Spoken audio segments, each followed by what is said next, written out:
नमस्कार प्रिय दर्शक बंधु मु अजय मिश्र स्वागत करुछि विधि विधान ओडिया चैनल पुणी एक नूतन अध्याय को। दर्शक बंधु आपण कौन केबे भाबिछंती जे केवल ए गोटे शब्द आपणकर जीवन को संपूर्ण रूपे बदलाई पारिबो? यह केवल एक वाइब्रेशन, एक एनर्जी, एक शक्ति जहाँकि आपणकर मस्तिष्क रु बाहरी ब्रह्मांड पर्यंत पहुँची जाए एवं सेठारु पुनर्बार फेरी आसी आपणकर इच्छा को वास्तव में परिणत करिथाए। दर्शक बंधु, हाँ आज मु आपण को एपरी किछि कहिबा पई जाउछि जहाको शुणिले अविश्वासी लागि पारे, आपण को विश्वास करि न पारंती। जेतेबेले आपण या को अनुभव करिवे, जेतेबेले आपण या को फीलिंग करिवे, जेतेबेले आपण को भितरे सबु जेपरी अलर्ट होई उठिबो, जागृत होई उठिबो, यह एपरी एक शक्ति जहाको संभवतः आपण आज पर्यंत आपण चिन्हि पारि नथिले। दर्शक बंधु, या को समस्ते जानिबा दरकार, जानिबा निहाती आवश्यक जे मनीषर चिंता, मनीषर भावना, तांकर भाइब्रेशन और तांकर शब्द माने तांकर निजर रियलिटी बा वास्तवता गढ़ी थाए।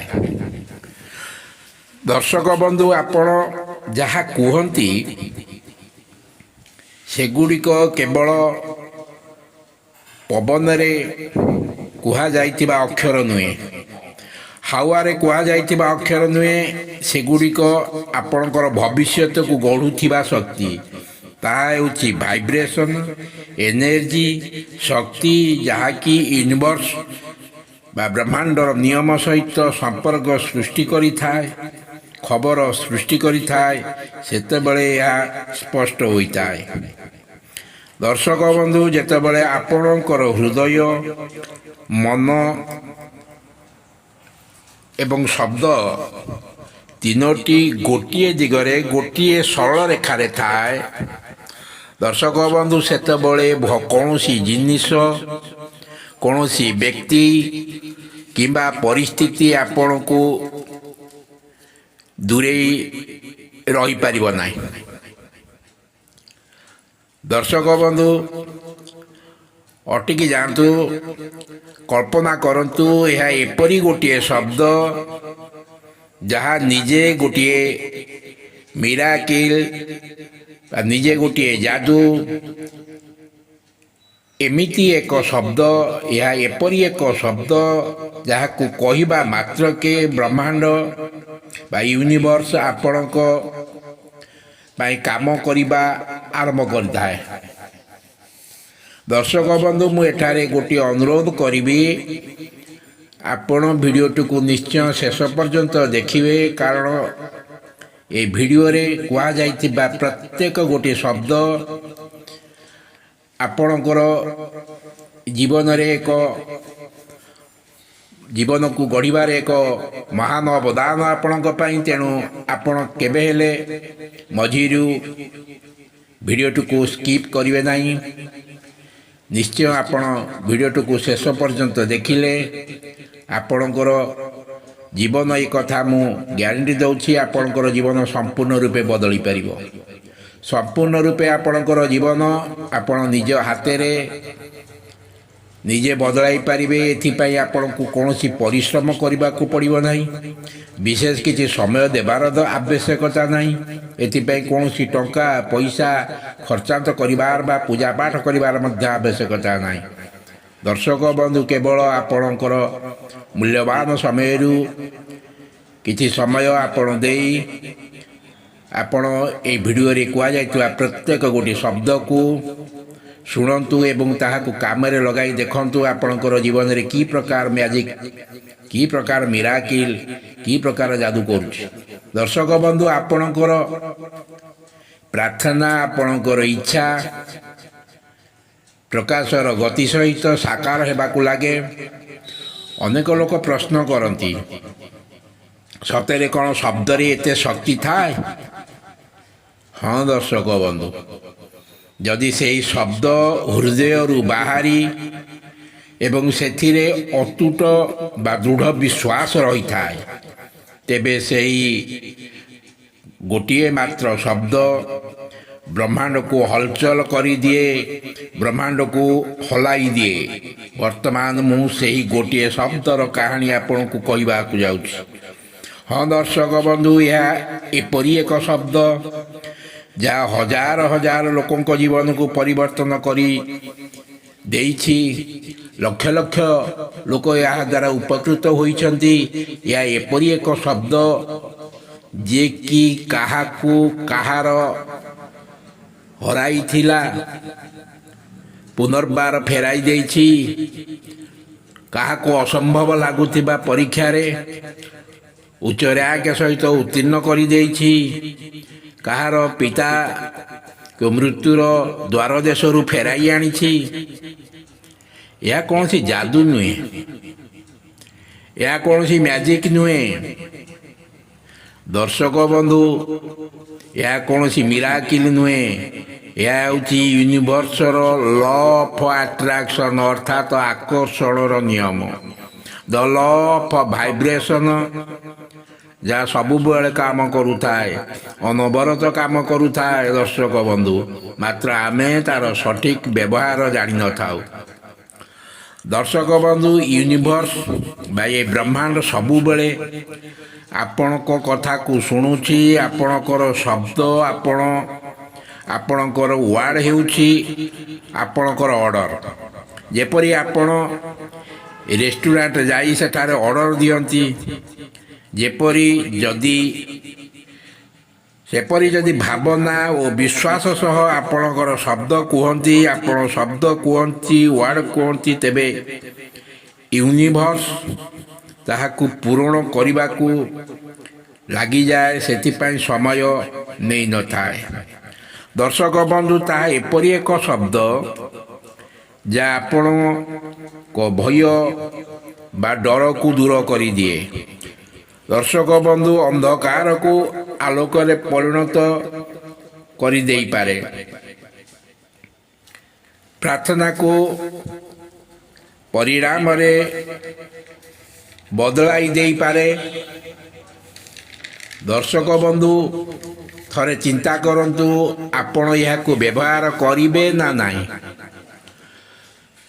ଏହା ଶବ୍ଦ, ଏହା ମନ୍ତ୍ର ନୁହେଁ, ମାତ୍ର ଏହା ଏକ ଭାଇବ୍ରେସନାଲ କମାଣ୍ଡ, ଯାହାକୁ ହୃଦୟରୁ କହିଲେ ଆପଣଙ୍କର ସବକନସିୟସ୍ ମାଇଣ୍ଡ ବା ଅବଚେତନ ମନ ଏବଂ ୟୁନିଭର୍ସ ସହିତ ସିଧା ସମ୍ପର୍କ ସୃଷ୍ଟି ହୋଇଥାଏ। ଦର୍ଶକ ବନ୍ଧୁ, ଆଜି ମୁଁ ଆପଣଙ୍କ ସିଦ୍ଧାନ୍ତ କହିବି ନାହିଁ, ସତ କାହାଣୀଟିଏ କହିବି। ଯଦି ଏହି ତିନୋଟି କାହାଣୀ ଆପଣ ଶୁଣୁଛନ୍ତି, ଯେଉଁ କାହାଣୀ କି ଲୋକମାନେ ଏହି ଶବ୍ଦ ସହାୟତାରେ ନିଜର ଭାଙ୍ଗି ରୁଜି ଯାଇଥିବା ସଂସାର, ନିଜର ଭାଙ୍ଗି ରୁଜି ଯାଇଥିବା ଜୀବନ, ଅର୍ଥାତ୍ ବ୍ୟତିବ୍ୟସ୍ତ ହୋଇ ପଡ଼ିଥିବା ଜୀବନକୁ ସଜାଡ଼ି ଦେଇଛନ୍ତି, ପରୀକ୍ଷାରେ ଆଶାତୀତ ସଫଳତା ପାଇଛନ୍ତି, ଅସମ୍ଭବ ଲାଗୁଥିବା ବେମାରୀକୁ ହଟାଇ ପାରିଛନ୍ତି। ମାତ୍ର ଧ୍ୟାନ ଦେବେ ଦର୍ଶକ ବନ୍ଧୁ, ଆପଣ ଏ ଭିଡ଼ିଓଟିକୁ ଶେଷ ପର୍ଯ୍ୟନ୍ତ ହିଁ ଦେଖନ୍ତୁ, ମଝିରୁ କେବେ ସ୍କିପ୍ କରନ୍ତୁ ନାହିଁ, କାରଣ ଏହା ସବୁବେଳେ ଏପରି ଭିଡ଼ିଓ ଆପଣଙ୍କ ପାଖରେ ଜୁଟି ନଥାଏ। ଏହା କେବଳ ସମୟର ଖେଳ। ତେଣୁ ଆଜି ଆପଣ ଯେତେବେଳେ ଏ ସୁଯୋଗ ପାଇଛନ୍ତି, କେବେ ହେଲେ ହାତ ଛଡ଼ା କରନ୍ତୁ ନାହିଁ, ନିଶ୍ଚୟ ଭିଡ଼ିଓଟିକୁ ଶେଷ ପର୍ଯ୍ୟନ୍ତ ଦେଖନ୍ତୁ ଦର୍ଶକ ବନ୍ଧୁ, କାରଣ ଏହା ଶୁଣିଲେ ଆପଣଙ୍କର ବିଶ୍ୱାସ ସେହି ସ୍ତରକୁ ପହଞ୍ଚିଯିବ ଯେଉଁଠାରୁ ଚମତ୍କାର ଆରମ୍ଭ ହେବ। ଦର୍ଶକ ବନ୍ଧୁ, ଏହା ଗୋଟିଏ ମେସେଜ ନୁହେଁ, ଏହା ବିଜ୍ଞାନ, ଭାଇବ୍ରେସନର ବିଜ୍ଞାନ, ଆକର୍ଷଣର ବିଜ୍ଞାନ। ଏହା କୌଣସି ଆଇମା କାହାଣୀ ବା ବୁଢ଼ୀ ଅସୁରୁଣୀ ଗପ ନୁହେଁ ବା କୌଣସି କପଳ କଳ୍ପିତ କାହାଣୀ ନୁହେଁ। ଏହା ଶବ୍ଦ ଶକ୍ତିର ପ୍ରମାଣ, ବୈଜ୍ଞାନିକ ପ୍ରମାଣ ତଥ୍ୟ ସହିତ ଆସନ୍ତୁ ଭିତରକୁ ଯିବା, ଗଭୀର ଭିତରେ ପ୍ରବେଶ କରିବା, ଜାଣିବା ଏହା କିପରି ସମ୍ଭବ ହେଉଛି।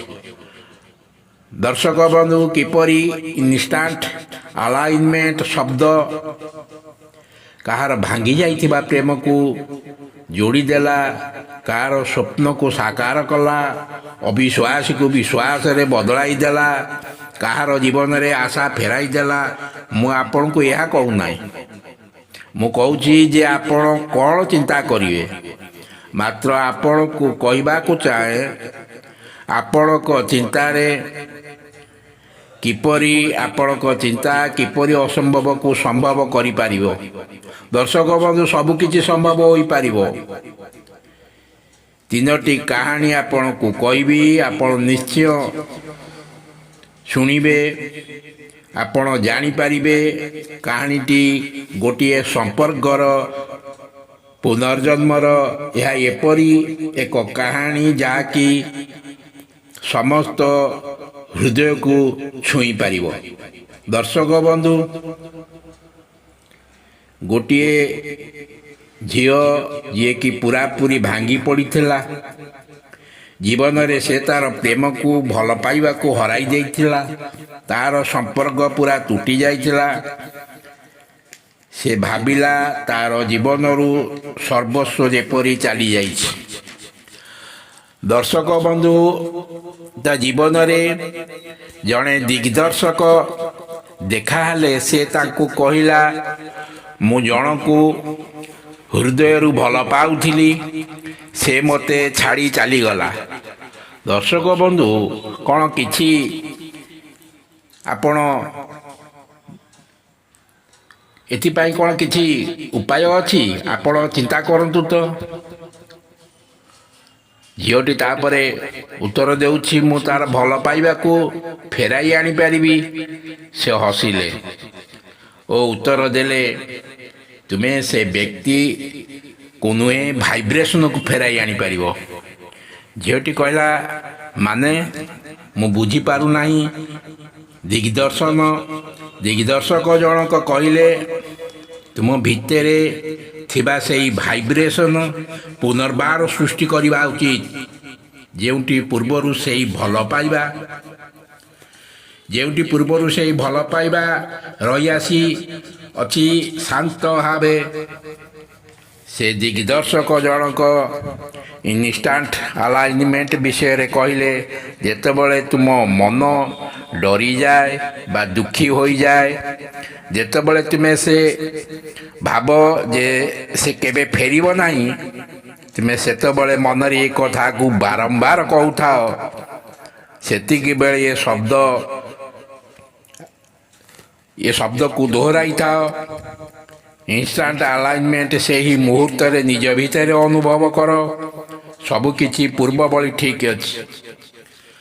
ସେ କଲ୍ କଲା, ଖବର ଦେଲା, ଦୁଇ ଜଣଙ୍କ ଭିତରେ ପୂର୍ବ ଭଳି ସବୁ ଠିକ୍ ହୋଇଗଲା। ଏହାକୁ ଶୁଣି ଝିଅଟି କହିଲା, କ'ଣ ଏତିକି କଲେ ହେବ?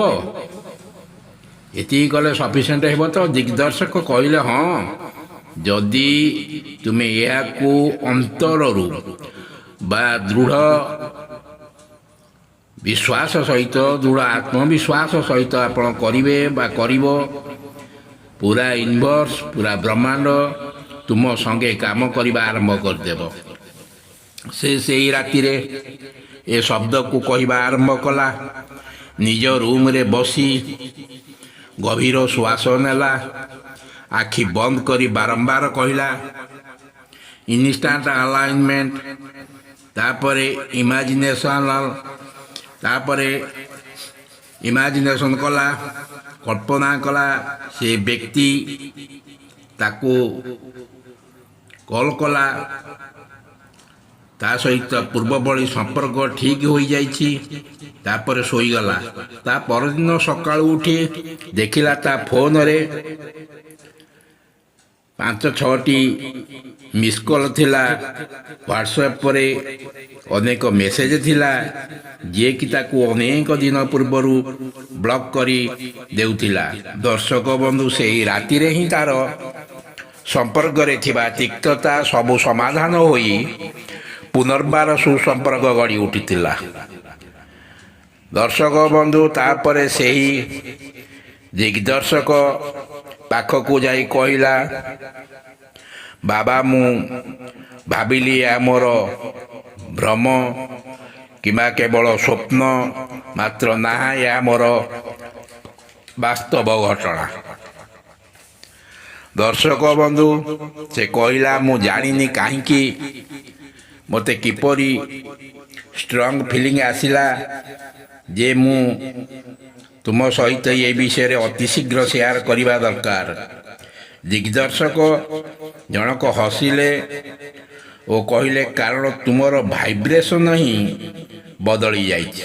ଏଥିରୁ ଏହି ଶିକ୍ଷା ମିଳେ ଯେ ମୁଁ ତୁମକୁ ଜଣାଇବାକୁ ଚାହେଁ, ଯଦି ଆପଣ କାହାକୁ ଆନ୍ତରିକ ଭାବେ ଚାହୁଁଛନ୍ତି, ମାତ୍ର ସେ ତୁମକୁ ଚାହିଁ ପାରେ ବା ନ ଚାହିଁପାରେ, କିନ୍ତୁ ତୁମେ ଚାହିଁଲେ ଆପଣ ନିଜ ଏନର୍ଜିକୁ ଏପରି ବଦଳାଇ ପାରିବେ।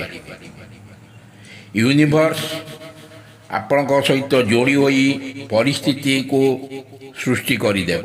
ଦର୍ଶକ ବନ୍ଧୁ, ଯାହାକି ତୁମ ଇଚ୍ଛା ପୂରଣ ହେବାକୁ ଅପେକ୍ଷା କରିବାକୁ ପଡ଼ିବ ନାହିଁ। ଅସମ୍ଭବ ମନେ ହେଉଥିବା କାର୍ଯ୍ୟ ଏପରି ସମ୍ଭବ ହେବାକୁ ଲାଗିବ, ଆପଣ ନିଜେ ମଧ୍ୟ ବିଶ୍ୱାସ କରିପାରିବେ ନାହିଁ। ଦର୍ଶକ ବନ୍ଧୁ, ଏହା କୌଣସି ଯାଦୁ ନୁହେଁ, ଏହା କୌଣସି ଚମତ୍କାର ନୁହେଁ, ଏହା କୌଣସି ମିରାକିଲ୍ ନୁହେଁ, ଏହା ଆଲାଇନମେଣ୍ଟର ବିଜ୍ଞାନ। ଯେତେବେଳେ ଆପଣ ନିଜ ଭିତରର ଡର, ସନ୍ଦେହ ଏବଂ ଅଭାବର ଭାବନାକୁ ଛାଡ଼ିଦେଇ ପ୍ରେମ, କୃତଜ୍ଞତା ଓ ବିଶ୍ୱାସରେ ଭରିଦେବେ, ସେତେବେଳେ ସେହି କଥା ଘଟଣା ଗୁଡ଼ିକ ଆପଣଙ୍କ ଅନୁଭବ ଅନୁସାରେ ଘଟିବାକୁ ଲାଗିବ। ଦର୍ଶକ ବନ୍ଧୁ, ଏହା ଯାଦୁ ଭଳି ଲାଗିବ, ଏହା ମ୍ୟାଜିକ୍ ଭଳି ଲାଗିବ, ମାତ୍ର ଏହା ହେଉଛି ଇନଷ୍ଟାଣ୍ଟ ଆଲାଇନମେଣ୍ଟ, ତୁରନ୍ତ ସମନ୍ୱୟ। ସେହି ମୁହୂର୍ତ୍ତରେ ଆପଣଙ୍କର ମନ, ଭାବନା ଓ କାମ ଗୋଟିଏ ଦିଗରେ ଆସି ଯାଇଥାଏ। ଦର୍ଶକ ବନ୍ଧୁ, ଯେତେବେଳେ ଆପଣ ହଠାତ୍ ନିଜର ଏନର୍ଜି ଓ ଚିନ୍ତାକୁ ପଜିଟିଭ୍ ଦିଗକୁ ଫେରାଇ ନିଅନ୍ତି, ସେତେବେଳେ ଏହା ଇନଷ୍ଟାଣ୍ଟ ଆଲାଇନମେଣ୍ଟ। ଏହା ଯାଦୁ ନୁହେଁ, ଏହା ଆଲାଇନମେଣ୍ଟର ବିଜ୍ଞାନ। ଯେତେବେଳେ ଆପଣ ନିଜ ମନରୁ ଡର, ସନ୍ଦେହ, ଅଭାବ ଭାବନାକୁ ଛାଡ଼ିଦେଇ ସେଠାରେ ପ୍ରେମ, କୃତଜ୍ଞତା, ବିଶ୍ୱାସକୁ ଭରି ଦିଅନ୍ତି, ସେତେବେଳେ ଘଟଣା ଆପଣଙ୍କର ଅନୁଭୂତି ଅନୁସାରେ ଘଟିଥାଏ। ଏହା କେଉଁ ମିରାକିଲ୍ ଠାରୁ କମ୍ ମଧ୍ୟ ନୁହେଁ। ଯଦି ଏହି ଇନଷ୍ଟାଣ୍ଟ ଆଲାଇନମେଣ୍ଟକୁ ସବୁ ପ୍ରାର୍ଥନା ସହ ଯୋଡ଼ିଦେବ, ଆପଣ ଯାହା ଚାହୁଁଛନ୍ତି ସେଥି ଆଗରୁ ଆପଣଙ୍କର ଏନର୍ଜି ଫିଲିଂରେ ଅଛି। ଆପଣଙ୍କୁ କେବେ ସେହି ଫ୍ରିକ୍ୱେନ୍ସିକୁ ଧରିବାକୁ ପଡ଼ିବ ଯେଉଁଠି ସେହି ଜିନିଷ ଆଗରୁ ମହଜୁଦ ଅଛି। ଏହାର ମୁଖ୍ୟ କାରଣ ହେଲା, ମନର ଅବସ୍ଥା ବଦଳିଲେ ପରିସ୍ଥିତି ମଧ୍ୟ ବଦଳି ଯାଇଥାଏ। ଦର୍ଶକ ବନ୍ଧୁ, କିଛି ଦିନ ପରେ ସେହି ଝିଅ ଜଣକ ମୋତେ ଏକ ଖବର ଦେଲା, ବାବା, ଏହା କିଭଳି ମିରାକିଲ୍ ଯାହାଦ୍ୱାରା ମୋର ସମସ୍ତ ଇଚ୍ଛା ପୂରଣ ହୋଇପାରିଲା।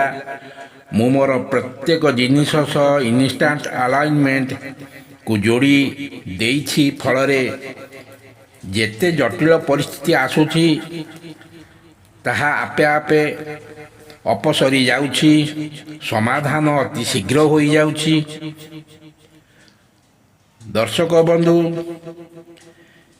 ଏହା ସତ୍ୟ ଘଟଣା, ଗୋଟିଏ ସତ୍ୟ ଘଟଣା ଉପରେ ଏହା କହୁଛି। ଏହା ଏପରି ଏକ କାହାଣୀ ଯାହା ପ୍ରମାଣ ଦେଉଛି ଯେ ଇନଷ୍ଟାଣ୍ଟ ଆଲାଇନମେଣ୍ଟ ଭାବନା ସମ୍ପର୍କ ଭିତରେ ସୀମିତ ନାହିଁ। ଏହା ସଫଳତା ଓ ଉପଲବ୍ଧର ଦ୍ୱାର ଖୋଲିଦିଏ। ଜଣେ ଛାତ୍ର ବାରମ୍ବାର ପରୀକ୍ଷା ଦେଇ ଅକୃତ କାର୍ଯ୍ୟ ହେଉଥିଲା। ଅକ୍ଳାନ୍ତ ପରିଶ୍ରମ କଲେ ମଧ୍ୟ ତାକୁ ସଫଳତା ମିଳିବା ତା ପାଇଁ କଷ୍ଟକର ହୋଇଯାଇଥିଲା। ଫଳରେ ତା'ର ମନରେ ଏଭଳି ଏକ ଡର ପଶିଯାଇଥିଲା ଯେ ତା ଜୀବନରେ ସଫଳତା ପାଇବା ଆଉ ସମ୍ଭବ ନୁହେଁ।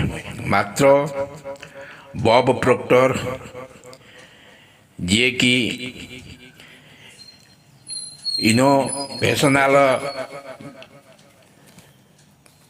Motivational speaker, Bob Proctor law of ଆଟ୍ରାକ୍ସନର ଶିକ୍ଷକ ଥିଲେ।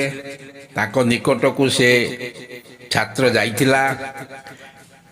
ସେଇ ବବ୍ ପ୍ରୋକ୍ଟର ଯିଏ କହିଥିଲେ ଆମର ଚିନ୍ତା ଆମର ଭାଗ୍ୟ, ଆମର ଚିନ୍ତା ଆମର ଭାଗ୍ୟକୁ ଗଢ଼ିଥାଏ। ସେ ଠିକ୍ କହିଲା ଯେ ବବ୍ ପ୍ରୋକ୍ଟର, ମୁଁ ଯେତେ ଚେଷ୍ଟା ପରିଶ୍ରମ କଲେ ମଧ୍ୟ ସବୁବେଳେ ଅସଫଳ ହେଉଛି। ମୁଁ ଜାଣିପାରୁନାହିଁ ଯେ ମୋର କେଉଁଠି ଭୁଲ ରହୁଛି, କେଉଁଠି ମୋର ତ୍ରୁଟି ରହିଯାଉଛି। ଏହା ଶୁଣି ବବ୍ ପ୍ରୋକ୍ଟର କହିଲେ, କ'ଣ ତୁମ ଭିତରେ ବିଶ୍ୱାସ ଅଛି? ସେ କହିଲା, ହଁ ଅଛି, ମାତ୍ର ଡର ମଧ୍ୟ ଥିଲା। ଯଦିଓ ସେ ପିଲାଟି କହିଦେଲା ଯେ ହଁ ମୋର ବିଶ୍ୱାସ ଅଛି, କିନ୍ତୁ ମନରେ ତା'ର ଡର ଥାଏ। ବବ୍ କହିଲେ, ଏଇ ଡର ତୁମ ଫ୍ରିକ୍ୱେନ୍ସିକୁ ତଳକୁ ଟାଣି ଦେଉଛି। ସଫଳତା କେବେ ଡରର ଫ୍ରିକ୍ୱେନ୍ସିରେ ମିଳେ ନାହିଁ। ଏହାକୁ ପାଇବା ପାଇଁ ତୁମ ଭିତରେ ଥିବା ଉର୍ଜାକୁ ବଦଳାଇବାକୁ ପଡ଼ିବ। ଯେଉଁ ଜିନିଷକୁ ପାଇପାରିବନି ଡର ତାକୁ ଭାବୁ ଆମେ ସେଇ ଭାଇବ୍ରେସନରେ ରହିଯାଉ ଯାହାର ଅଭାବ ସୃଷ୍ଟି କରେ। ଦର୍ଶକ ବନ୍ଧୁ, ଆବିଡାନ୍ସ ବା ପ୍ରଚୁରତା ନୁହେଁ, ତା ଧନ ସୁଖ ସଫଳତାର ଅଭାବ ହିଁ ସୃଷ୍ଟି କରେ। ସଫଳତା ନୁହେଁ, ତାପରେ ସେ ତାକୁ ଏକ ସରଳ ଅଭ୍ୟାସ କହିଲେ। ପ୍ରତି ଥର ଯେତେବେଳେ ତୁମେ ପରୀକ୍ଷା ବିଷୟରେ ଚିନ୍ତା କରୁଛ, ଯଦି ପ୍ରତି ଥର ତୁମ ମନ ଅସଫଳତା ବିଷୟରେ ଚିନ୍ତାକୁ ଟାଣି ନେଇଯାଇଥାଏ, ଦୀର୍ଘ ଶ୍ୱାସ ନିଅ, ତାକୁ ଦୋହରାଅ। ଇନଷ୍ଟାଣ୍ଟ ଆଲାଇନମେଣ୍ଟକୁ ବାରମ୍ବାର ଚିନ୍ତା କର। ତୁମେ ପରୀକ୍ଷାରେ ପାସ୍ ହୋଇସାରିଛ, ତୁମେ ସଫଳତାର ରେଜଲ୍ଟ ଦେଖିସାରିଛ, ତୁମ ନାଁ ପାସ୍ ଲିଷ୍ଟରେ ଅଛି। ସେ କହିଲା, କ'ଣ ଚିନ୍ତାରେ ରେଜଲ୍ଟ ବଦଳିଯିବ? ବବ୍ ପ୍ରୋକ୍ଟର ହସିଲେ ଓ କହିଲେ, କେବେ ଚିନ୍ତାରେ ନୁହେଁ, ଚିନ୍ତାକୁ ଅନୁଭବ କଲେ ରେଜଲ୍ଟ ମିଳେ। ବବ୍ ପ୍ରୋକ୍ଟର କହିଲେ, ଯାହାକି ମୁଁ ମୋର ପୁରା ଜୀବନକାଳ ଭିତରେ ଶିଖିଛି। ଆପଣଙ୍କର ସବକନସିୟସ୍ ମାଇଣ୍ଡ, ଅବଚେତନ ମନ ତୁମ ବିଚାରକୁ ଶୁଣେ ନାହିଁ, ତୁମ ଭାବନାକୁ ସେ ଶୁଣିଥାଏ। ଯଦି ଆପଣ ଡର ଭୟ ସହିତ ଏହାକୁ ଚିନ୍ତା କରୁଛନ୍ତି, ତେବେ ଅସଫଳତାକୁ ଆପଣ ଆକର୍ଷିତ କରୁଛନ୍ତି।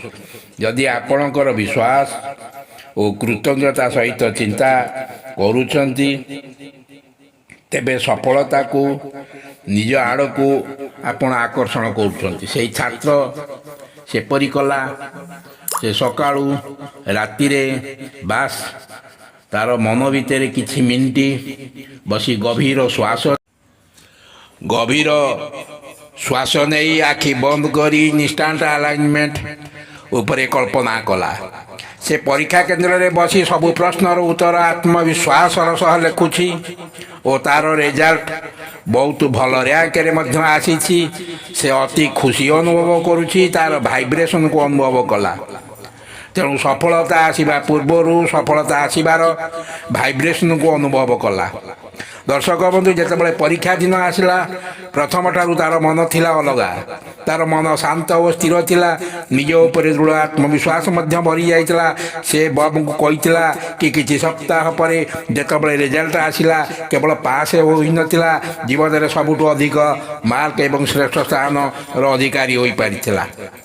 ଦର୍ଶକ ବନ୍ଧୁ ସେ ମୋତେ କହିଥିଲା କେବଳ ଗୋଟିଏ ଶବ୍ଦ ସକାଳେ ହିଁ ଏହା ସମ୍ଭବ ହେଲା। ଇନଷ୍ଟାଣ୍ଟ ଆଲାଇନମେଣ୍ଟ ବର୍ତ୍ତମାନ ଧ୍ୟାନ ଦେବାର ସମୟ। ଏହା ଯାଦୁ ନୁହେଁ, ଚମତ୍କାର ନୁହେଁ, ଏହା ଅବଚେତନ ମନର ସଂଯୋଜନା ବା ରିପ୍ରୋଗ୍ରାମ, ଯାହାକି ନିଜର ଭାଇବ୍ରେସନକୁ ବଦଳାଇ ଦେଇଥିଲା। ପ୍ରଥମେ ଥିଲା ଡରର ଭାଇବ୍ରେସନ, ବର୍ତ୍ତମାନ ବିଶ୍ୱାସ ଓ ସଫଳତାର ଭାଇବ୍ରେସନରେ ରୂପାନ୍ତରିତ ହୋଇସାରିଥିଲା। ଦର୍ଶକ ବନ୍ଧୁ, ଯେତେବେଳେ ମନରେ ଭାଇବ୍ରେସନ ବଦଳିଗଲା, ରେଜଲ୍ଟରେ ମଧ୍ୟ ପରିବର୍ତ୍ତନ ଆସିଲା।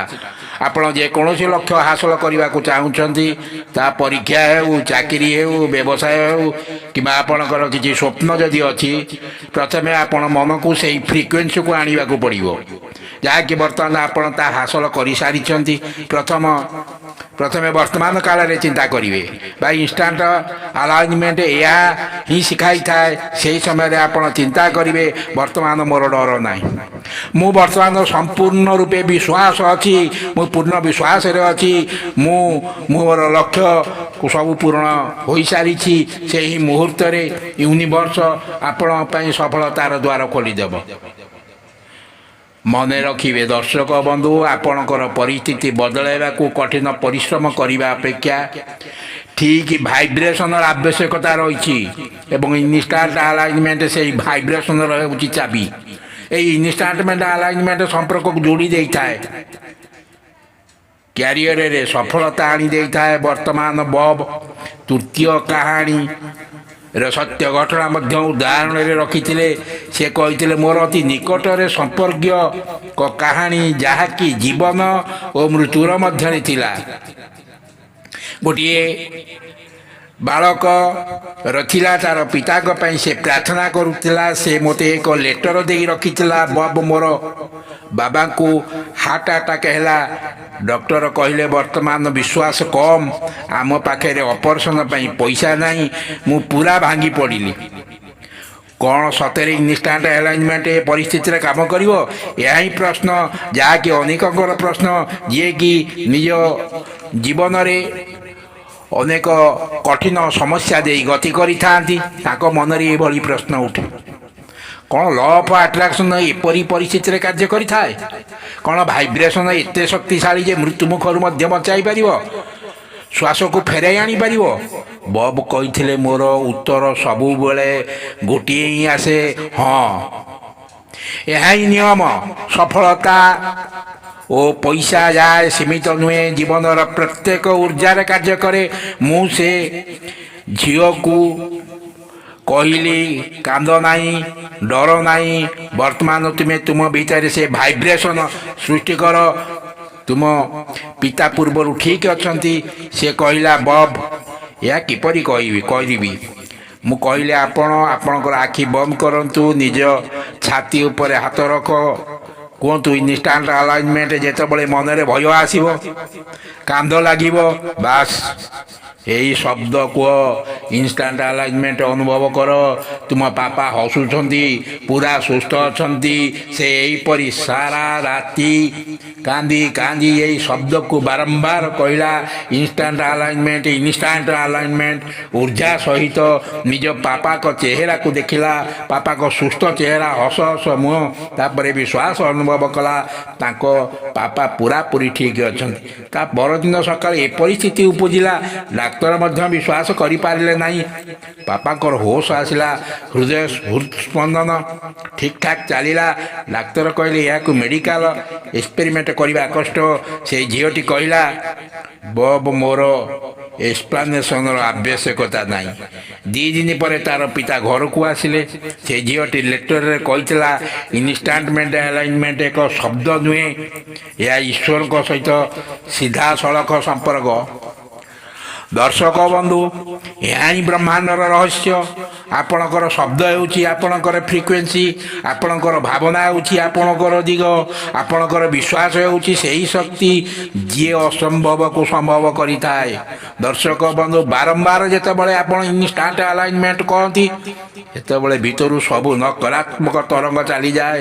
ଆପଣ ଏପରି ଅବସ୍ଥାରେ ପହଞ୍ଚିଛନ୍ତି ଯେଉଁଠି ଡର ନଥାଏ ଶାନ୍ତି ସ୍ୱାସ୍ଥ୍ୟ ପ୍ରେମ ସମୃଦ୍ଧି ଆଡ଼କୁ ଆପଣଙ୍କୁ ଆକର୍ଷିତ କରିଥାଏ।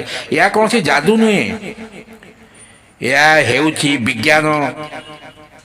ଯେପରି ମେକାନିକ ଫ୍ରିକ୍ୱେନ୍ସିକୁ ଧରି ସ୍ପଷ୍ଟ ସଙ୍ଗୀତ ଶୁଣାଇଥାଏ, ସେହି ଆପଣଙ୍କ ମନ ଇନଷ୍ଟାଣ୍ଟ ଆଲାଇନମେଣ୍ଟ ଫ୍ରିକ୍ୱେନ୍ସିକୁ ଧରି ଜୀବନର ସଙ୍ଗୀତ ପୁନର୍ବାର ଶୁଣାଯାଏ। ମୁଁ ଚାହୁଁଛି ଆପଣ ଆଜିଠୁ ସବୁ ପରିସ୍ଥିତିରେ ଶବ୍ଦକୁ ଆପଣାଇ ନିଅନ୍ତୁ। ଯଦି କୌଣସି ଜୀବନ ନଷ୍ଟ ହୋଇଯାଇଛି କିମ୍ବା କଥା ଇନଷ୍ଟାଣ୍ଟମେଣ୍ଟ ଆଲାଇନମେଣ୍ଟରେ ଆସୁଛି, ଇନଷ୍ଟାଣ୍ଟମେଣ୍ଟ ଆଲାଇନମେଣ୍ଟ ଯଦି କିଛି ସଠିକ୍ ଦିଗ ପାଉନାହିଁ କିମ୍ବା ଠିକ୍ ଡିସିସନ୍ ନେଇପାରୁନାହାନ୍ତି, ଇନଷ୍ଟାଣ୍ଟମେଣ୍ଟ ଆଲାଇନମେଣ୍ଟ ସମୟ କଠିନ, ତେବେ ଇନଷ୍ଟାଣ୍ଟମେଣ୍ଟ ଆଲାଇନମେଣ୍ଟ ଯଦି ହତାଶ ଭାବ ଆସୁଛି, ଇନଷ୍ଟାଣ୍ଟମେଣ୍ଟ ଆଲାଇନମେଣ୍ଟ କ୍ରୋଧ ଆସୁଛି, ଇନଷ୍ଟାଣ୍ଟମେଣ୍ଟ ଆଲାଇନମେଣ୍ଟ କାରଣ ଏକ ସେକେଣ୍ଡରେ ବ୍ରହ୍ମାଣ୍ଡ ଆପଣଙ୍କୁ ସମର୍ଥନ ଦେବାକୁ ପ୍ରସ୍ତୁତ ହୋଇ ଉଠିବ। ଦର୍ଶକ ବନ୍ଧୁ, କାରଣ ସେହି ମୁହୂର୍ତ୍ତରେ ବ୍ରହ୍ମାଣ୍ଡ ସହ ଆପଣଙ୍କର ସମାନତା ଆସିଥାଏ। ଦର୍ଶକ ବନ୍ଧୁ, ଉର୍ଜା ଶାନ୍ତିରେ ବଦଳିଯିବ, ଜୀବନକୁ ପୁନର୍ବାର ଆପଣଙ୍କର ସପକ୍ଷରେ କାମ କରିବା ଆରମ୍ଭ କରିଦେବ। ମୁଁ ବବ୍ ପ୍ରୋକ୍ଟର ଅଟେ। ମୁଁ ଚାହେଁ ଏହା ଆପଣ ମନେ ରଖନ୍ତୁ, ଜୀବନ କାହାର ପରିସ୍ଥିତିରେ ନୁହେଁ, ମନର ଭିତର ଅବସ୍ଥା ହିଁ ସୃଷ୍ଟି ହୋଇଥାଏ। ଯେତେବେଳେ ଆପଣ ବ୍ରହ୍ମାଣ୍ଡ ମଧ୍ୟରେ ସମାନ୍ତରାଳ ଭାବ ଆସିଥାଏ, ଆପଣଙ୍କର କୌଣସି ଅଭାବ ରହେ ନାହିଁ। ମନେ ରଖନ୍ତୁ, ଆପଣ ହିଁ ନିଜ ଜୀବନର ସ୍ରଷ୍ଟା। ଆପଣଙ୍କର ଚିନ୍ତା ଆପଣଙ୍କର ଭବିଷ୍ୟତ ଗତି ଥାଏ। ଆପଣଙ୍କର ଭାଇବ୍ରେସନ୍ ହିଁ ଆପଣଙ୍କର ପରିଣାମ ନିର୍ଦ୍ଧାରଣ କରେ। ଇନଷ୍ଟାଣ୍ଟ ଆଲାଇନମେଣ୍ଟ ସେହି ସୁଇଚ୍ ଭଳି ଯାହା ଆପଣଙ୍କୁ ତୁରନ୍ତ ସେହି ଉର୍ଜା ସହିତ ଯୋଡ଼ି ଦେଇଥାଏ, ଯେଉଁଠାରେ ଚମତ୍କାର ସାଧାରଣ କଥା ହୁଏ। ତେଣୁ ଦର୍ଶକ ବନ୍ଧୁ, ଯେତେବେଳେ ଜୀବନ ଆପଣଙ୍କୁ ଚ୍ୟାଲେଞ୍ଜ ଦେଇଥାଏ, କେବଳ ହସନ୍ତୁ, ଗଭୀର ଶ୍ୱାସ ନିଅନ୍ତୁ ଓ ହୃଦୟରୁ କୁହନ୍ତୁ ଇନଷ୍ଟାଣ୍ଟ ଆଲାଇନମେଣ୍ଟ। ହୃଦୟରୁ କୁହନ୍ତୁ ଇନଷ୍ଟାଣ୍ଟ ଆଲାଇନମେଣ୍ଟ, କାରଣ ସେହି ମୁହୂର୍ତ୍ତ ବ୍ରହ୍ମାଣ୍ଡ ଆପଣଙ୍କ ପକ୍ଷରେ କାର୍ଯ୍ୟ କରେ। ଆପଣଙ୍କର ଉର୍ଜା ଶାନ୍ତିରେ ପରିଣତ ହୁଏ ଏବଂ ଜୀବନ ପୁନର୍ବାର ଆପଣଙ୍କର ସପକ୍ଷରେ କାମ କରିବାକୁ ଲାଗେ। ଦର୍ଶକ ବନ୍ଧୁ, ବବ୍ ପ୍ରୋକ୍ଟର ଓ ମୁଁ ଚାହୁଁଛି ଆପଣ ଏହା ମନେ ରଖନ୍ତୁ, ଆପଣଙ୍କର ଜୀବନ ବାହ୍ୟ ପରିସ୍ଥିତିରୁ ନୁହେଁ ବରଂ ଆପଣଙ୍କର ଭିତରର ଅବସ୍ଥାରୁ ନିର୍ଣ୍ଣୟ ହୁଏ। ଏବଂ ଯେତେବେଳେ ସେହି ଅବସ୍ଥା ଇନଷ୍ଟାଣ୍ଟ ଆଲାଇନମେଣ୍ଟରେ ଥାଏ, ସବୁକିଛି ଆପଣଙ୍କ ପକ୍ଷରେ ଘଟିବାକୁ ଆରମ୍ଭ ହୁଏ। ଅସମ୍ଭବ କିଛି ନଥାଏ, ସବୁକିଛି ସମ୍ଭବ ହୋଇଯାଏ। ଏବେ ଜାଗ୍ରତ ହୁଅନ୍ତୁ, ସେହି ଶବ୍ଦକୁ ଆପଣଙ୍କର ଜୀବନରେ ଆପଣାନ୍ତୁ, ଏହାକୁ ଅନୁଭବ କରନ୍ତୁ। ଦେଖନ୍ତୁ କିପରି ସମ୍ପୂର୍ଣ୍ଣ ବ୍ରହ୍ମାଣ୍ଡ ଆପଣଙ୍କ ଭାବନା ସହିତ ଯୋଡ଼ି ହୋଇଯାଉଛି। କାରଣ ଯେତେବେଳେ ଆପଣ ଇନଷ୍ଟାଣ୍ଟ ଆଲାଇନମେଣ୍ଟରେ ଥାଆନ୍ତି, ସେତେବେଳେ ଆପଣ କେବଳ ବଞ୍ଚନ୍ତି ନୁହେଁ ବରଂ ସୃଜନର ଅବସ୍ଥାରେ ଥାଆନ୍ତି। ଧନ୍ୟବାଦ ଦର୍ଶକ ବନ୍ଧୁ। ବ୍ରହ୍ମାଣ୍ଡ ଆପଣଙ୍କର ପ୍ରତ୍ୟେକ ଇଚ୍ଛାକୁ ସାକାର କରନ୍ତୁ, ଏହା ହିଁ ଆମର ଏକମାତ୍ର କାମ୍ୟ। ଦର୍ଶକ ବନ୍ଧୁ, ଯଦି ଭିଡ଼ିଓଟି ଆପଣଙ୍କର ମନକୁ ଛୁଇଁଥାଏ, ତେବେ ନିଶ୍ଚୟ ଚ୍ୟାନେଲକୁ ସବସ୍କ୍ରାଇବ୍ କରିବେ, ଭିଡ଼ିଓଟିକୁ ଲାଇକ୍ କରିବେ, ଆପଣଙ୍କର ସାଙ୍ଗ ସାଥୀ ପ୍ରିୟଜନମାନଙ୍କ ପାଖକୁ ଭିଡ଼ିଓଟିକୁ ବହୁଳ ମାତ୍ରାରେ ସେୟାର କରିବେ। ଆଜି ପାଇଁ ରହୁଛି, ଧନ୍ୟବାଦ, ନମସ୍କାର।